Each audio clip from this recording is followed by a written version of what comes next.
sedang tertidur lelap terbangun oleh panggilan itu dan merasa sedikit kesal. "Ada apa?" "Hendy sudah menemukan cara. Kita sudah bisa bergerak," ujar Mina panik. "Anda cepatlah bangun." Dewi segera bangun dan bersiap untuk berganti pakaian. Mina mengambilkan satu set baju untuknya. "Pakai yang ini saja. Sekarang pegawai kastil tidak diizinkan masuk. Kita hanya bisa menyelinap masuk dengan menyamar sebagai pengawal. Aku yang mengemudi malam ini. Nona maksudlah bersama Hendy." "Oke." Setelah berganti pakaian, Dewi keluar bersama Hendy dan Mina. Di perjalanan, Mina mengingatkan Hendy, "Pikirkan cara untuk menyelamatkan Robin dulu. Berikan alat komunikasi yang aku rancang khusus ini untuknya, agar memudahkan komunikasi selanjutnya." "Tenang saja, aku mengerti." Hendy menganggukkan kepala, dia sedikit khawatir. "Bagaimana kalau aku masuk sendiri saja? Postur tubuh Nona Dewi begitu kecil. Aku takut akan ketahuan." "Tidak apa, aku lebih familiar dengan situasi kastil. Nanti aku akan bergerak sesuai situasi," ujar Dewi. "Aku harus menemukan Robin, barulah bisa mengetahui kondisi mereka sekarang yang sebenarnya." "Nona Dewi, kalau begitu berhati-hatilah." Mina memberikan sebuah pistol padanya. "Kalau sampai terjadi sesuatu, bisa untuk melindungi diri." "Terima kasih." Mereka bertiga mengemudi ke hutan yang ada di dekat Kastil Willy. Lalu Hendy mengajak Dewi turun dari mobil dan berjalan mendekat. Mereka berdua menyelinap masuk dari pintu belakang, bahkan mendengar dua pengawal sedang berbincang santai. "Kita merokok saja." "Masih berani merokok saat sedang bertugas? Gawat kalau ketahuan." "Apa yang kamu takutkan? Orang di dalam kastil ini seperti mayat, sama sekali tidak melawan, tidak mengizinkan mereka keluar masuk. Tidak ada yang keluar masuk. Lihatlah, sudah dikurung begitu lama, tapi tidak ada pergerakan sama sekali. Sebenarnya kita tidak perlu berjaga di sini." "Benar, orang-orang ini sudah terbiasa ditekan. Seperti burung dalam sangkar, sudah tidak punya keberanian. Lihatlah pemimpin mereka, Pangeran Willy itu. Bukankah dikontrol oleh orang-orang? Bahkan hidup dan matinya tidak diketahui sekarang." "Iya, pemimpin mereka saja sudah begitu. Memangnya mereka masih bisa melakukan apa lagi? Menurutmu, kita harus berjaga di sini sampai kapan?" "Tidak akan lama lagi. Sumber air sudah diracuni. Tidak ada makanan. Memangnya mereka bisa bertahan berapa lama?" "Sekarang sudah hari ke-7. Entah orang di dalam masih hidup atau sudah mati. Seharusnya masih ada makanan yang tersisa di kastil. Tidak akan ada yang mati dalam 7 hari. Tapi kabarnya mereka sudah terkena racun. Sepertinya tidak akan bisa bertahan lama. Sudahlah, kita pulang setelah berjaga beberapa hari lagi saja." "Iya, ayo merokok." "Terima kasih kawan." Hati Dewi terasa dingin saat mendengar pembicaraan ini. Memang orang yang ada di kastil ini adalah orang yang baik dan lugu. Setelah ditekan dalam waktu yang lama, mereka sudah terbiasa. Sekarang bahkan keberanian untuk melawan pun tidak ada, hanya bisa menunggu nasib saja. Mereka hanya menunggu datangnya keajaiban untuk menyelamatkan mereka dari semua ini. Seperti saat Dewi datang ke kastil ini saat itu, sorot mata semua orang menatapnya seperti sedang melihat penyelamat. Dia tidak akan bisa melupakan kejadian itu selamanya. "Sebelah sini." Hendy menarik Dewi dan menyelinap masuk dari dapur. Mereka berdua terkejut saat melihat pemandangan di depan mereka. Kastil yang dulu mewah dan megah kini sudah seperti tempat penampungan. Tidak ada cahaya lampu di dalam ruangan, hanya ada cahaya dari beberapa lilin yang terlihat samar. Semua orang berkumpul di aula dan tangga seperti sedang melewati hari kiamat bersama. Meski masih hidup, mereka semua tampak lelah dan tidak bertenaga, layaknya sedang menderita penyakit yang sangat parah. Mereka sama sekali tidak bereaksi saat melihat ada orang yang menyelinap masuk dan hanya menatap dengan lemah, hingga ada seseorang yang mengenali Dewi. "Nona Dewi." Saat ini semua orang seperti hidup kembali dan menatap ke arah Dewi. Setelah mereka yakin yang datang adalah Dewi, harapan baru kembali berkobar dalam tatapan mereka. "Nona Dewi, ini benar-benar Anda. Nona Dewi sudah kembali. Dia kembali menyelamatkan kita. Nona Dewi." Semua orang di ruangan itu berkerumun dan menatap Dewi dengan penuh antusias. Ada beberapa pelayan wanita yang menutup wajah mereka dan menangis tapi tidak berani bersuara. Mata Dewi langsung memerah, perasaannya sangat rumit dan menderita saat menatap ke arah mereka. "Nona Dewi, Pangeran." Seorang pelayan wanita sedikit menggebu-gebu. "Shh." Hendy segera memberi isyarat untuk mengingatkan semuanya. "Kecilkan suaramu, jangan sampai ketahuan." Pelayan wanita itu segera menutup mulutnya dan tidak berani bicara lagi. "Aku sudah bertemu Pangeran hari ini," ujar Dewi dengan suara rendah. "Sekarang kondisinya masih lumayan. Kalian jangan cemas." "Bagus, bagus sekali." Semua orang sangat gembira setelah mengetahui Willy masih hidup. Mereka seperti kembali mendapat semangat untuk tetap bertahan hidup. "Mana Robin?" Setelah melihat sekilas ke aula, Dewi tidak menemukan sosok Robin. "Sejak Anda pergi, tidak ada dokter yang mengobati Tuan Robin. Setelah obat Anda habis, dia tidak diobati lagi. Dia terus-menerus mengalami demam tinggi sejak semalam. Sekarang sedang berbaring di kamar." Seorang pelayan wanita yang berusia tua berkata sambil terisak, "Tadi saat aku memberinya minum, dia masih memanggil nama Pangeran dalam kondisi tidak sadar. Bawa aku menemuinya." "Baik." Pelayan wanita membawa tempat lilin dan mengantar Dewi ke kamar Robin.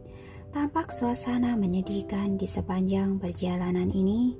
Tidak ada air dan gas di kastel ini, jadi begitu malam tiba, semuanya hanya bisa menghangatkan diri dengan api dari lilin. Mereka juga hanya bisa mengkonsumsi air, roti, dan biskuit saat siang hari. Namun sekarang hanya tersisa sedikit makanan di kastil, jadi mereka hanya bisa makan sedikit sekadar untuk tetap hidup. Mereka bertahan selama 7 hari dengan cara ini, tapi yang merepotkan adalah staf yang terluka. Mereka tidak bisa bertahan. Seperti Robin, setelah obatnya habis, lukanya mulai mengalami infeksi. Untung saja Dewi sudah mempersiapkannya. Dia membawa tas ranselnya masuk. Melihat Robin terbaring tidak sadar di ranjang, Dewi segera mengeluarkan obat dan mengobati lukanya.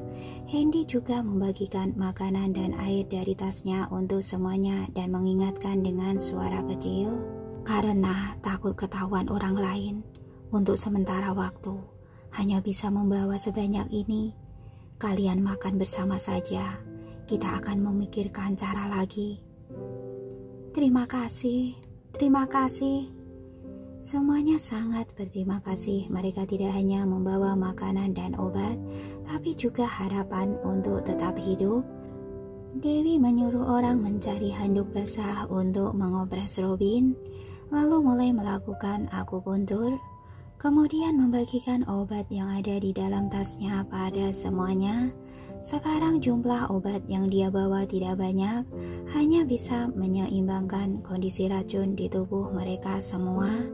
Tidak bisa menyembuhkan, tapi bisa menstabilkan saja sudah sangat lumayan. Semuanya sangat berterima kasih dan memberitahukan kejadian yang terjadi belakangan ini pada mereka. Willy ditangkap setelah Dewi melarikan diri. Saat itu Robin masih berpikir untuk keluar mencari cara, tapi kastil segera disegel. Lalu ada yang mengumumkan bahwa Pangeran Richard yang mengambil alih penyelidikan racun yang terjadi di kastil. Karena mencurigai ini masalah staf internal, jadi kastil pun disegel dan tidak mengizinkan siapapun untuk keluar masuk. Saat itu semuanya terkejut. Pangeran Richard adalah kakak sepupu yang sangat suka menindas Willy. Willy pernah curiga pria itu yang meracuni, tapi sekarang malah membiarkannya mengambil alih penyelidikan kasus ini. Bukankah sama dengan maling berteriak maling? Benar saja, dengan segera Pangeran Richard menyuruh orang menghentikan air listrik dan gas untuk kastil, bahkan menyuruh orang berjaga di luar kastil, tidak mengizinkan orang keluar masuk, tidak memberi mereka makanan dan air, bahkan membiarkan mereka mati begitu saja. Awalnya Robin ingin menelpon untuk meminta pertolongan, tapi menemukan saluran komunikasi juga diputus. Sama sekali tidak bisa menelpon keluar, juga tidak bisa berhubungan dengan dunia luar. Akhirnya menjadi seperti ini. Semuanya terus berharap ada yang menyelamatkan mereka, tapi hari terus berlalu dan harapan mereka pun pupus saat Robin jatuh sakit. Dewi sangat marah saat mendengar kalimat ini. Orang-orang itu benar-benar kejam dan tidak berperi kemanusiaan. Saat ini Robin yang berbaring di ranjang mulai bereaksi. Dewi pun segera mendekat. Dia sudah perlahan-lahan sadar. Hendy pun meminta orang memberinya minum. Dia pun segera sadar. Setelah melihat Dewi dengan jelas, dia langsung menggebu-gebu. "Nona Dewi, akhirnya Anda kembali. Kami sudah tertolong.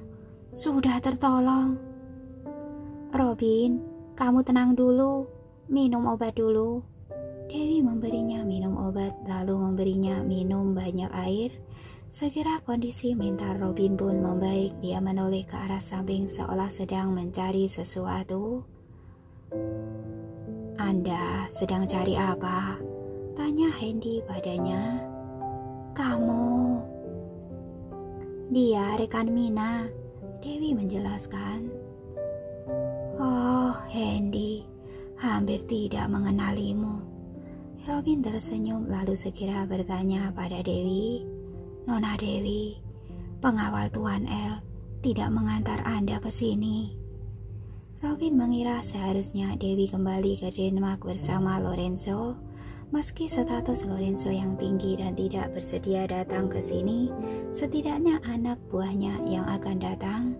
Tapi setelah mencari ke sekitar, dia tidak menemukan orang keluarga Mor. "Tidak, hanya aku dan Mina yang kembali ke Denmark." Dewi tahu apa yang dia pikirkan. "Lorenzo tidak bersedia membantuku." Mendengar ini, sorot mata Robin langsung tampak suram. Dia menundukkan kepala dan menghela nafas dalam-dalam.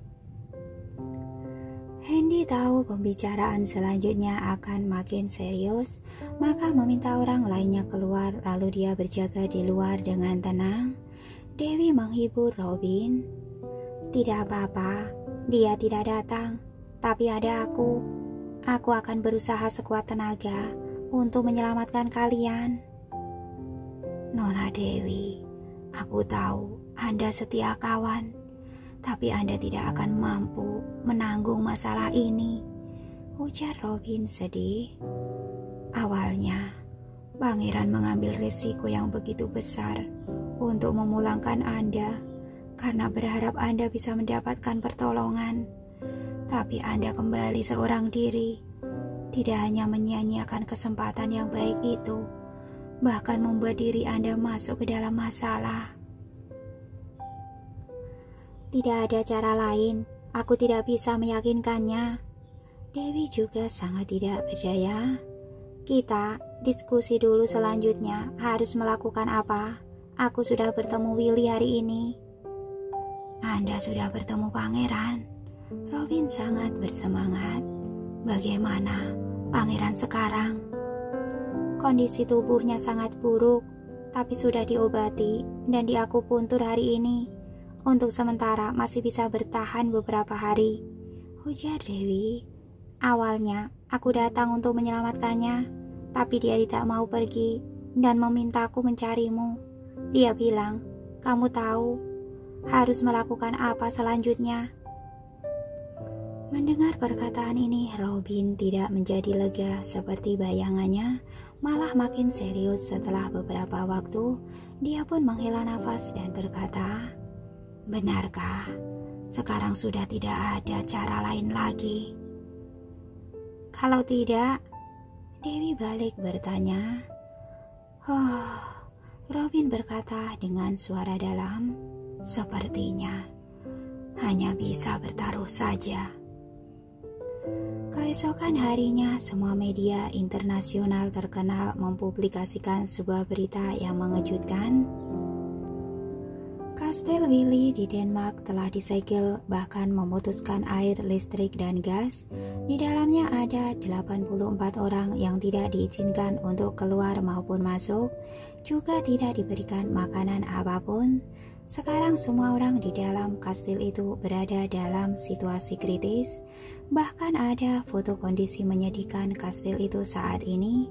Berita ini sangat menghebohkan seluruh dunia. Dewi sedang berbaring di sofa rumah Mina sambil melihat koran dan berita viral di ponselnya, lalu menghela nafas. Mina, kamu memang hebat. Bisa langsung menemukan begitu banyak media untuk mempublikasikannya. Kali ini, selain media Denmark, sepertinya semua media terkenal di seluruh dunia sedang memberitakan kejadian ini. Sekarang sudah menciptakan opini publik yang begitu mengerikan. Seharusnya Raja Denmark akan melepaskan orang-orang di kastil, kan? Aku tidak begitu optimis, ujar Mina sambil mengenyitkan alisnya. Aku malah khawatir mereka akan melakukan hal buruk pada orang-orang itu. Masih ada cara lain. Hendy baru saja menutup telepon lalu mendekat sambil membawa ponsel. Aku baru saja mengirimkan foto bersama 84 orang yang ada di kastil itu pada media. Mereka akan segera merilisnya. Foto bersama? Mina tertegun sejenak lalu segera bereaksi. Benar, memang harus ada foto bersama. Kalau ada satu orang di foto itu yang menghilang, maka itu pasti ulah Pangeran Richard. Aku masih memegang banyak informasi dan akan dipublikasikan sedikit setiap hari, ujar Hendy. Robin memang hebat, bisa memikirkan cara yang begitu hebat. Bukan Robin, tapi Willy yang hebat, ujar Dewi sambil mengenyitkan alisnya. Sepertinya ini cara yang sudah dia pikirkan sejak awal dan diberitahukan pada Robin. Kalau tidak ada cara lain lagi, maka lakukan cara ini. Benar, Mina menganggukkan kepalanya. Seharusnya Pangeran sudah merencanakannya sejak awal saat dia menyuruhku membawamu pergi. Aku pernah membujuknya. Dia bilang sudah menyiapkan penyelesaiannya. Dia sudah mempunyai rencana untuk semua hal yang akan terjadi. Pangeran Willy memang orang yang berpandangan jauh ke depan, ujar Hendy penuh makna. Tapi yang harus kita pikirkan sekarang adalah mungkin kita harus pindah rumah. Pindah rumah? Mina masih merasa bingung. Tiba-tiba Dewi merasa ada aura mencekam yang sedang mendekat. Dia bergegas berlari ke kamar untuk mengambil tas rangselnya. Dor, dor, dor. Terdengar suara tembakan dari luar dan segera muncul beberapa lubang di rumah itu karena ditembak. Dewi menggendong tas rangsel dan melompat dari jendela. Hendy dan Mina juga mengikutinya. Setelah mencapai tanah dengan selamat, mereka bertiga langsung melarikan diri. Selanjutnya mereka terus melarikan diri. Malam itu Mina ditegur keras oleh atasannya dan meminta wanita itu untuk tidak mencampuri urusan anggota kerajaan Denmark, bahkan menghentikan tugasnya serta memutuskan semua komunikasinya dengan media. Untung saja Hendy masih belum ketahuan. Atasan hanya mengingatkannya untuk tidak ikut-ikutan membuat masalah seperti Mina. Dia menjadikan sedang bertugas sebagai alasan untuk atasannya. Saat ini semua informasi yang diberikan Robin ada pada Hendy. Jadi Hendy masih bisa menghubungi media atas namanya. Meski semua media itu sudah ditegur keras oleh anggota kerajaan Denmark dan FBI, mereka tetap tidak bisa menghentikan ambisi media besar itu untuk mendapatkan berita. Meski menyanggupi mereka, media itu tetap saja terus mempublikasikan berita. Jadi rencana ini masih bisa diteruskan. Hanya saja Dewi, Mina, dan Hendy menjalani kehidupan dalam pelarian sejak saat itu. Karena masih memikirkan cara untuk menyelamatkan Willy dan orang-orang di kastil, jadi mereka bertiga tidak berani meninggalkan Denmark. Maka mereka selalu berada dalam ruang lingkup pengejaran. Setiap hari selalu merasa tegang, berada dalam bahaya, dan terus-menerus melarikan diri. Mereka melalui hari seperti ini selama 7 hari. Kini berita mengenai anggota kerajaan Denmark menimbulkan kehebohan yang sangat besar di seluruh dunia. Bahkan ada orang yang mengirimkan pesawat nirawa ke Kastil Willy untuk mencari tahu.